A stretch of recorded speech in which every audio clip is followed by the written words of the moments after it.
ನಾನು ಒಬ್ಬ agriculture graduate. ನಾನು GKVKಲಿ ನನ್ನ ಬ್ಯಾಚುಲರ್ಸ್ ಓದಿದ್ದು. ನಾನು 2014ರಲ್ಲಿ ನಂದು ಮುಗೀತು. 2014ರಲ್ಲಿ ನಾನು ಜರ್ಮನಿಗೆ ಹೋದೆ ನನ್ನ ಸ್ನಾತಕೋತ್ತರ ಮಾಡೋದಕ್ಕೆ. ಅಲ್ಲಿ ಹೋದಾಗ ಅಲ್ಲಿ ಫುಡ್ ನಮಗೆ ಸೆಟ್ ಆಗಲ್ಲ. ಪ್ಲಸ್ ನಾನು ಮಾಂಸ ತಿನ್ನಲ್ಲ, ನಾನು ಸಸ್ಯಾಹಾರಿ. ಸೊ ನನಗೆ ಅಕ್ಕಿ ಬೇಳೆ ಕಾಳುಗಳು ತಿಂದೇ ಅಭ್ಯಾಸ ಇತ್ತು. ಸೊ ಅಲ್ಲಿ ನಾವು ಕೊಂಡ್ಕೋಬೇಕಾದ್ರೆ ಅಕ್ಕಿ ಸಿಕ್ಕಾಪಟ್ಟೆ ಬೆಲೆ ಜರ್ಮನಿಲಿ. ಇಲ್ಲಿಗಿಂತ ಕಂಪೇರ್ ಮಾಡಿದ್ರೆ ಅಲ್ಲಿ ತುಂಬಾನೇ ಕಾಸ್ಟ್ಲಿ. ಪ್ಲಸ್ ನಾನು ಅಲ್ಲಿ ಯಾವಾಗ್ಲೂ ಪ್ಯಾಕೆಟ್ ನೋಡಿದಾಗ ಒಂದೇ ಸಲನೂ ನನಗೆ ಕರ್ನಾಟಕದ ಲೇಬಲ್ ಕಾಣಿಸ್ತಿಲ್ಲ. ಅಲ್ಲಿ ಅಕ್ಕಿ ಸೋನಾ ಮಸೂರಿ ಅಕ್ಕಿ ಆಗ್ಲಿ ಬಾಸ್ಮತಿ ಆಗ್ಲಿ ಯಾವುದೇ ವೆರೈಟಿ ಆದ್ರೂ ಅಲ್ಲಿಗೆ ರಫ್ತಾಗ್ತಿದ್ದು ಭಾರತದಿಂದ ಇಲ್ಲ ಪಂಜಾಬ್ ಇಲ್ಲ UP ಇಲ್ಲ ವೆಸ್ಟ್ ಬೆಂಗಾಲ್. ನಮ್ ಕರ್ನಾಟಕದ ಒಂದೇ ಸಲನೂ ನೋಡ್ಲಿಲ್ಲ ನಾನು. ಅಕ್ಕಿ ಹೋಗ್ಲಿ ಯಾವುದೇ ಬೇಳೆಗಳನ್ನು ನನಗೆ ಕಾಣಿಸ್ತಿಲ್ಲ.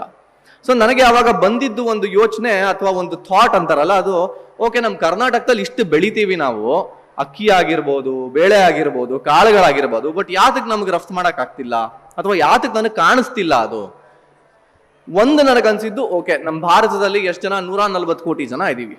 ಸೊ ನಾವು ರಫ್ತು ರಫ್ತು ರಫ್ತು ಅಂತ ಅಂತೀವಿ, ಬಟ್ ಫಸ್ಟ್ ನಾವು ಪ್ರಯಾರಿಟಿ ಕೊಡ್ಬೇಕಿರೋದು ನಮ್ ಜನಗಳಿಗೆ ಇದೆಯಾ ಇಲ್ವಾ. ಅದಾದ್ಮೇಲೆ ರಫ್ತು ಮಾಡೋದಕ್ಕೆ ತುಂಬಾನೇ ಅವಕಾಶಗಳಿದೆ. ಯಾಕಂದ್ರೆ ನಮ್ಮ ಮಂಡ್ಯ ಜಿಲ್ಲೆಯಲ್ಲೇ ಸಿಕ್ಕಾಪಟ್ಟೆ ನಾವು ಭತ್ತ ಬೆಳಿತೀವಿ, ಕಬ್ಬು ಬೆಳಿತೀವಿ, ಹಣ್ಣುಗಳಷ್ಟು ಇಲ್ದೇ ಇರ್ಬೋದು, ಆದ್ರೆ ತೆಂಗು ಬೆಳಿತೀವಿ. ಸರ್ ನಾನು ಮೂಲತಃ ಬೆಂಗಳೂರಿನವನು. ನನಗೆ ಕೃಷಿ ಬಗ್ಗೆ ಏನು ಗೊತ್ತಿರಲಿಲ್ಲ. ಅದಕ್ಕೋಸ್ಕರ ನಾನು ಕೃಷಿ ವಿಶ್ವವಿದ್ಯಾಲಯಕ್ಕೆ ಸೇರ್ಕೊಂಡೆ. ನಾನು ಇಂಜಿನಿಯರ್ ಆಗಿರ್ಬೋದಾಗಿತ್ತು, ಡಾಕ್ಟರ್ ಆಗಿರ್ಬೋದಾಗಿತ್ತು, ಬಟ್ ನನಗೆ ಇಂಟ್ರೆಸ್ಟ್ ಇರಲಿಲ್ಲ ಅದರಲ್ಲಿ. ಯಾಕೆ ಅಂದ್ರೆ ನನಗೆ ಒಂದು ಕೃಷಿ ಬಗ್ಗೆ ತಿಳ್ಕೊಳ್ಳೋ ಆಸಕ್ತಿ ಇತ್ತು. ಹಾಗೆ ಅದರಲ್ಲೇ ನಾನು ಕೆಲಸ ಮಾಡಬೇಕು ಅನ್ನೋದು ಒಂದು ಯೋಚನೆ ಇತ್ತು ನನಗೆ. ಅದೊಂದು ದೃಢತೆ ಇತ್ತು ನನ್ನಲ್ಲಿ. ಸೊ ಅದರಿಂದ ನಾನು ಅದನ್ನೇ ಓದಿ ಇವಾಗ ಅದರಲ್ಲೇ ಕೆಲಸ ಮಾಡ್ತಾ ಇದ್ದೀನಿ. ಇವಾಗ ನಾನು ಒಬ್ಬ ಎಕ್ಸ್ಪೋರ್ಟರ್ ಹಾಗೂ ಇಂಪೋರ್ಟರ್, ರಫ್ತು ಮಾಡ್ತೀನಿ, ಆಮದು ಕೂಡ ಮಾಡ್ಕೋತೀನಿ. ನಾನು ಮೂಲತಃ ನಮ್ದು ಮಹಾರಾಷ್ಟ್ರಲ್ಲಿ ಜಾಸ್ತಿ ಇದೆ. ಯಾಕಂದ್ರೆ ನಾವು 90% ನಾವು ಎಕ್ಸ್ಪೋರ್ಟ್ ಮಾಡೋದು ದ್ರಾಕ್ಷಿ. ಸೊ ದ್ರಾಕ್ಷಿ ಕರ್ನಾಟಕದಲ್ಲಿ ಬೆಳಿತೀವಿ, ನಾವು ಬೆಳೆಯಲ್ಲ ಅಂತ ಹೇಳ್ತಿಲ್ಲ. ಆದ್ರೆ ಆ ಕ್ವಾಲಿಟಿ, ಆಮೇಲೆ ಈ ಬ್ಯಾಂಡ್ ಕೆಮಿಕಲ್ಸ್ ಉಪಯೋಗಿಸಬಾರ್ದು ಅಂತ ಎಲ್ಲ ತುಂಬಾ ರೂಲ್ಸ್ ಇದೆ. ನಾವು ಯುರೋಪ್ ದೇಶಗಳಿಗೆ ಬಹಳ ಎಕ್ಸ್ಪೋರ್ಟ್ ಮಾಡೋದು ನಾವು. ಸೊ ಅಲ್ಲಿಗೆ ಎಕ್ಸ್ಪೋರ್ಟ್ ಮಾಡಬೇಕು ಅಂದ್ರೆ ಗ್ಲೋಬಲ್ ಗ್ಯಾಪ್ ಸರ್ಟಿಫಿಕೇಟ್ ಅಂತ ಒಂದು ಮಾಡಿಸ್ಬೇಕಾಗತ್ತೆ. ಎಲ್ಲಾ ರೈತರು ಅಥವಾ FPO ಆಗಿರ್ಬೋದು ಅಥವಾ ಒಬ್ಬ ರೈತ ಆಗಿರ್ಬೋದು, ಅವ್ರಿಗೆ ಈ ಗ್ಲೋಬಲ್ ಗ್ಯಾಪ್ ಸರ್ಟಿಫಿಕೇಟ್ ಅಂತ ಇದ್ರೆ ಮಾತ್ರನೇ ನಾವು ಯುರೋಪ್ ಅಥವಾ ಅಮೆರಿಕ ಅಥವಾ ಆಸ್ಟ್ರೇಲಿಯಾ ದೇಶಗಳಿಗೆ ರಫ್ತು ಮಾಡೋ ಅವಕಾಶಗಳಿರುತ್ತೆ. ಮಹಾರಾಷ್ಟ್ರಲ್ಲಿ ಏನು ಅವ್ರಿಗೆ ಅಡ್ವಾಂಟೇಜ್ ಏನಿದೆ ಅಂತಂದ್ರೆ, ಅವ್ರು 20-30 ವರ್ಷಗಳಿಂದ ಮಾಡ್ಕೊಂಡ್ ಬಂದ್ರು ಇದನ್ನ. ಅದೇ ನಮ್ಮ ಕರ್ನಾಟಕದಲ್ಲಿ ನಾವು ಬೆಳೀತಾ ಇದೀವಿ. ನಾನು ಬೆಳೀತಿಲ್ಲ ಅಂತ ಹೇಳೋದೇ ಇಲ್ಲ ಯಾವತ್ತೂ. ನಮ್ಮಲ್ಲಿ ಬೆಳೆಯೋದಕ್ಕೆ ಟೆಕ್ನಾಲಜಿ ಇದೆ, ಬೆಳೆಯೋದಕ್ಕೆ ಅವಕಾಶಗಳಿದೆ, ಬೆಳೆಯೋದಕ್ಕೆ ಭೂಮಿ ಇದೆ, ನೀರಿದೆ, ಎಲ್ಲ ಇದೆ. ಆದ್ರೆ ಬೆಳೆದ ಮೇಲೆ ಏನ್ ಮಾಡ್ಬೇಕು ಅನ್ನೋದಕ್ಕೆ ನಮ್ಮಲ್ಲಿ ಐಡಿಯಾ ಇಲ್ಲ ಅಥವಾ ಒಂದು ಪ್ರಾಸೆಸ್ ಸೆಟಪ್ ಆಗಿಲ್ಲ. ಅದೇ ಮಹಾರಾಷ್ಟ್ರಲ್ಲಾದ್ರೆ ನಿಮಗೆ ದ್ರಾಕ್ಷಿ ಆಗಿರ್ಬೋದು, ದಾಳಿಂಬೆ ಆಗಿರ್ಬೋದು, ಬಾಳೆ ಆಗಿರ್ಬೋದು, ಎಲ್ಲದನ್ನು ರಫ್ತು ಮಾಡೋದಕ್ಕೆ ಸರ್ಕಾರ ತುಂಬಾ ತುಂಬಾ ತುಂಬಾ ಸೌಲಭ್ಯಗಳು ಕೊಟ್ಟಿದೆ. ಅಲ್ಲಿ ಶೀತಲೀಕರಣ, ಕೋಲ್ಡ್ ಸ್ಟೋರೇಜ್, ಶೀತಲ ಸಂಸ್ಕರಣಾ ಕೇಂದ್ರಗಳು ತುಂಬಾ ತುಂಬಾ ಸೆಟಪ್ ಮಾಡಿದ್ದಾರೆ ಗೌರ್ಮೆಂಟ್ ಅಲ್ಲಿ. ನಾನು ಮೊನ್ನೆ ಕುಷ್ಟಗಿಗೆ ಹೋಗಿದ್ದೆ. ಕುಷ್ಟಗಿಲಿ ನಾನು ಇದು ಹೇಳಿದ್ರೆ ತಪ್ಪನ್ಕೋಬಹುದು ಸ್ವಲ್ಪ ಜನ, ಆದ್ರೆ ಕುಷ್ಟಗಿಲಿ ಕಪೆಕ್ ಹಾಗೂ ನಮ್ಮ ಹಾರ್ಟಿಕಲ್ಚರ್ ಡಿಪಾರ್ಟ್ಮೆಂಟ್ ಇಂದ ಒಂದು ಕೋಲ್ಡ್ ಸ್ಟೋರೇಜ್ ಸೆಟಪ್ ಮಾಡಿದ್ದಾರೆ. ಬಟ್ ಅದರಲ್ಲಿ ಒಂದೇ ಒಂದು ದಾಳಿಂಬೆ ಕೂಡ ಹೋಗಿಲ್ಲ ಸರ್. ಅದರಿಂದ ಆಚೆ ಒಂದೇ ಒಂದು ದಾಳಿಂಬೆ ಒಳಗೂ ಬಂದಿಲ್ಲ, ಅದರಿಂದ ಪ್ಯಾಕ್ ಆಗಿ ಆಚೆನೂ ಹೋಗಿಲ್ಲ. ಸೊ ಯಾತಕ್ಕೆ ಇದು ವರ್ಕ್ ಆಗ್ತಿಲ್ಲ? ರಫ್ತು ಮಾಡೋದಕ್ಕೆ ತುಂಬಾನೇ ಆಪರ್ಚುನಿಟೀಸ್ ಇದೆ, ತುಂಬಾನೇ ಅವಕಾಶಗಳಿದೆ. ಇವಾಗ ನಾನು ತೆಂಗಿನಕಾಯಿ ಎಕ್ಸ್ಪೋರ್ಟ್ ಮಾಡ್ತೀನಿ.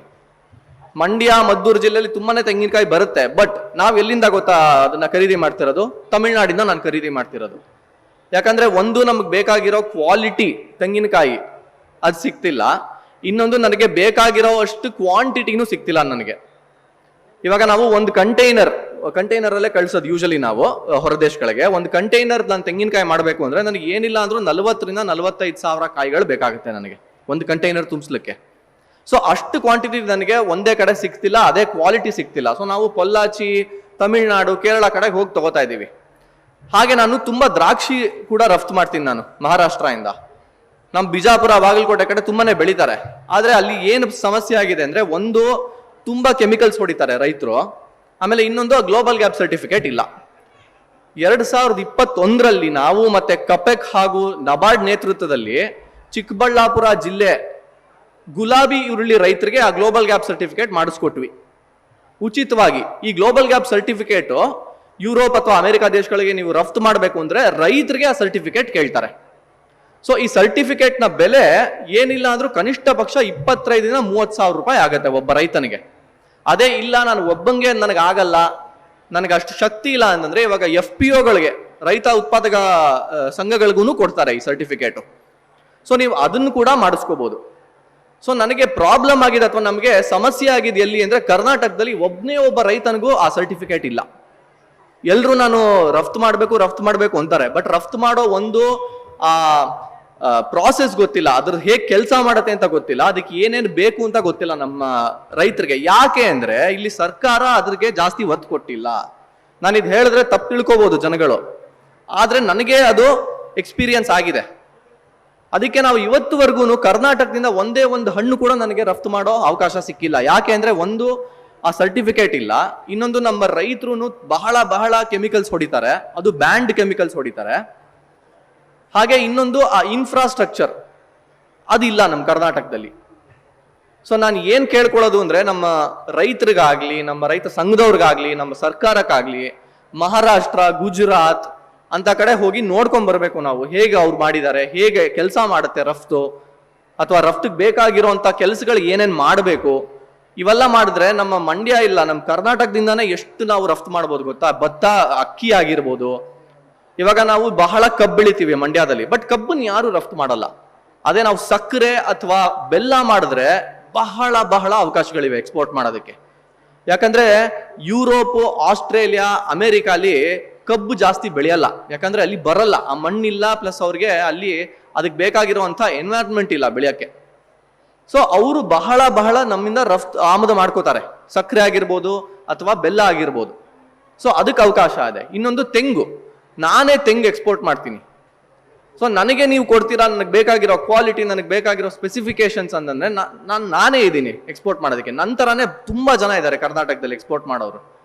ಹಾಗೆ ಹಣ್ಣುಗಳು, ಸೊ ಅದು ಮಾವಾಗಿರ್ಬೋದು, ಚೇಪೆಕಾಯಿ ಆಗಿರ್ಬೋದು, ಸಪೋಟ ಆಗಿರ್ಬೋದು, ಯಾವುದೇ ಹಣ್ಣುಗಳಾದ್ರೂ ಅದಕ್ಕೂ ರಫ್ತು ಮಾಡೋ ಅವಕಾಶಗಳು ಬಹಳ ಇದೆ. ಯಾಕಂದ್ರೆ ನಮ್ಮಲ್ಲಿ ಬೆಳೆಯುವಂತ ಹಣ್ಣುಗಳು ಬೇರೆ ಕಡೆ ಎಲ್ಲೂ ಸಿಗಲ್ಲ. ಎಸ್ಪೆಷಲಿ ನಮ್ಮ ಕರ್ನಾಟಕದಲ್ಲಿ, ನಮ್ಮ ಭಾರತ ಬಿಡಿ, ಕರ್ನಾಟಕದಲ್ಲಿ ಬೆಳೆಯುವಂತ ಹಣ್ಣುಗಳು ಬೇರೆ ಕಡೆ ಈವನ್ ಭಾರತದಲ್ಲೇ ಸಿಗಲ್ಲ ನಿಮ್ಗೆ.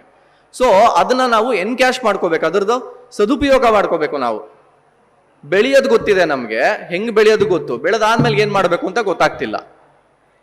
ನಮಗ್ ಲೋಕಲ್ ಅಲ್ಲೇ ಡಿಮ್ಯಾಂಡ್ ಇದೆ. ಇವಾಗ ನಾನು 2021ರಲ್ಲಿ ತುಂಬಾ ದಾಳಿಂಬೆ ಹಣ್ಣನ್ನ ಎಕ್ಸ್ಪೋರ್ಟ್ ಮಾಡಿದ್ವಿ.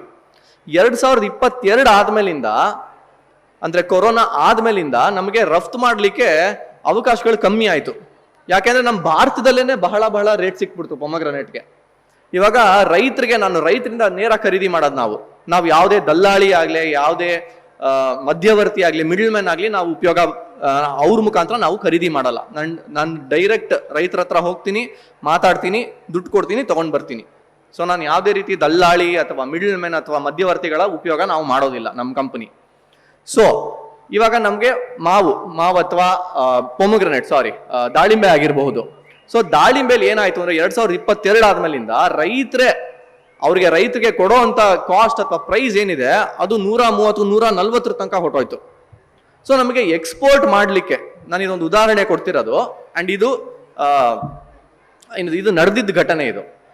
ಸೊ ನನಗೆ ಎಕ್ಸ್ಪೋರ್ಟ್ ಮಾಡಬೇಕು ಅಂದ್ರೆ ನಾನು ರೈತರಿಂದ ಖರೀದಿ ಮಾಡೋ ಮಾರಾಟ ಅಥವಾ ಆ ಬೆಲೆ ಏನಿದೆ, ನನಗೆ ಅದು ಮ್ಯಾಕ್ಸಿಮಮ್ ನನಗೆ 80-90 ರೂಪಾಯಿ ತನಕ ಸಿಕ್ಕಿದ್ರೆ ನನಗೆ ಅದು ಉಪಯೋಗ.